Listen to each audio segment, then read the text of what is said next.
आषाढी वारी म्हटलं की माऊली माऊली, ज्ञानोबा माऊली तुकाराम, विठ्ठल विठ्ठल जय हरी विठ्ठल असा हरिनामाचा गजर करत हातात टाळ घेऊन हरिनामाच्या जल्लोषात मग्न झालेले लाखो वारकरी डोळ्यासमोर येतात. दरवर्षी देहू येथून तुकोबांची आणि आळंदीहून ज्ञानोबांची पालखी पंढरपूरला विठ्ठलाच्या भेटीसाठी जाते.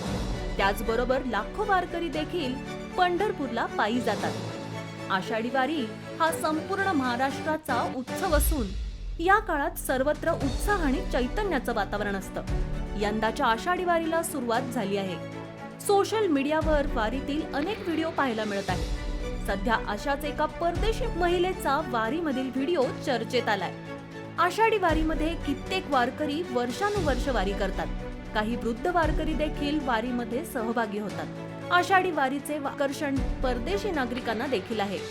अनेक परदेशी नागरिक आषाढी वारीमध्ये दरवर्षी सहभागी होतात आणि महाराष्ट्राच्या संस्कृती आणि वारकरी परंपरेचा अनुभव घेतात. सध्या अशा एका परदेशी महिलेचा व्हिडिओ चर्चेत येत आहे, जी गेल्या 10 वर्षापासून आषाढी वारी करत आहे. ही महिला जर्मनीमधून महाराष्ट्रात आषाढी वारी करण्यासाठी आली आहे.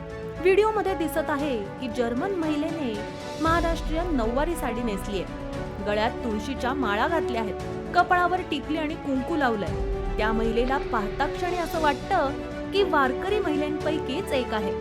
तुम्हाला ऐकून आश्चर्य वाटेल, महिला हिंदी भाषेत वारकऱ्यांशी संवाद साधत आहे. एका व्यक्ती महिलेला विचारते, माऊली येथे येऊन चांगलं वाटतंय का?